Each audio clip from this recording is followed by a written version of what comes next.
আসসালামু আলাইকুম, কেমন আছো সবাই? লাস্ট ভিডিওতে এই সেটটির গলারটা বানিয়েছিলাম। আজকে ফিঙ্গার রিং আর ইয়াররিং বানাবো। চলো শুরু করি। ফার্স্টে গোল কার্ডবোর্ডের উপরে কালো কাপড় পেঁচিয়ে তার উপরে ছোট ছোট মিররের কাজটুকু বসিয়ে নিলাম।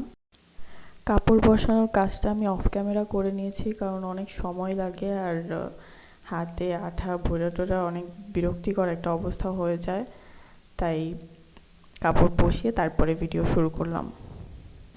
তারপর একটা একটা করে পুঁথি লাগানো শুরু করব। দুই রকমের বানাবো, একটাতে স্টারের পুঁথি বসাবো আর একটাতে গোল ফ্লাওয়ারের পুঁথি বসাবো।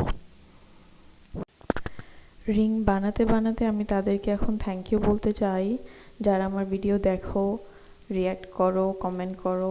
আর আমি তোমাদের কাছ থেকে সামনেও আরও সাপোর্ট চাই। স্পেশালি একজন নতুন ফলোয়ার, শর্মিলা চৌধুরী, একজন না দুইজন, শর্মিলা চৌধুরী অ্যান্ড আমরান হোসেন। তোমাদের দুজনকে থ্যাংক ইউ।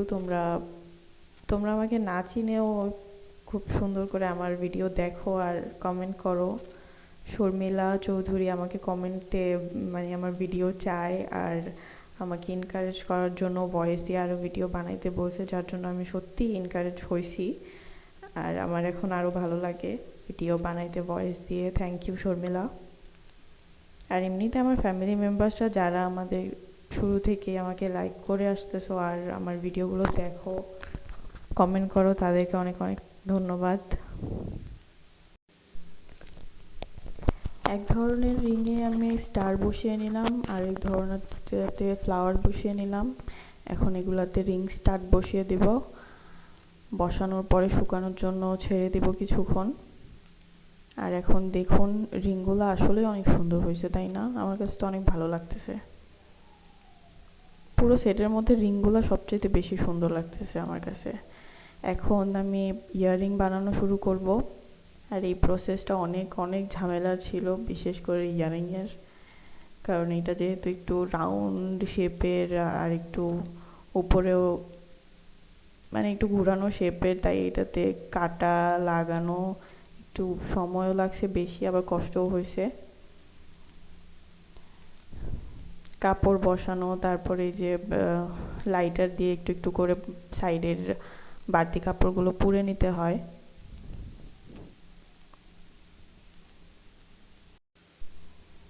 এখন নিচের কাপড়টুকু লাগানোর পরে উপরের ডিজাইনটুকু বসিয়ে দিব।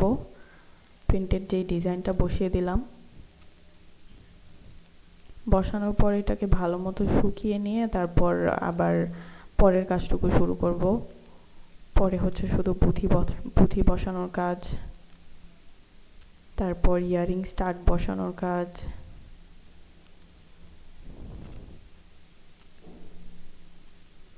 যখন চিন্তা করি তখন মনে হয় কি সহজ, পরে করতে গেলে বোঝা যায় অনেক কষ্ট, অনেক সময়ও লাগে।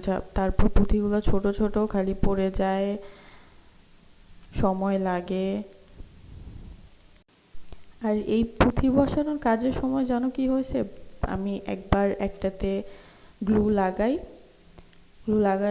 লাগিয়ে তারপরই বসানো শুরু করি, পুঁথি বসানো শুরু করি, এর মধ্যে ডাক দেয় আমার শাশুড়ি। তারপর যাই, তাড়াতাড়ি শেষ করে যাই, আবার এসে আবার একটাতে গ্লু লাগাই, আবার বসানো শুরু করি, আবার ডাক দেয় আমার শ্বশুর। তারপর আবার যাই, কথা শুনে আসে, আবার বসি। এরকম কয়েকবার হয়েছে এগুলো বানানোর সময়। তো যাই হোক, আর যেহেতু B6000 গ্লু ইউজ করা হয়েছে, এগুলা শুকিয়েও যায় তাড়াতাড়ি। এখন সাইডের পুঁথিগুলো লাগানোর পরে ভিতরে ফেভিকলের ইউজ করে ছোট ছোট কিছু সাদা পুঁথি বসিয়ে নেব প্রিন্টের কাজগুলোর চারপাশে, যাতে আরো সুন্দর দেখা যায়। ডিজাইনটা যদিও পুরনো, তবুও তোমরা বলো কেমন লাগে। আর দেখার জন্য থ্যাংক ইউ।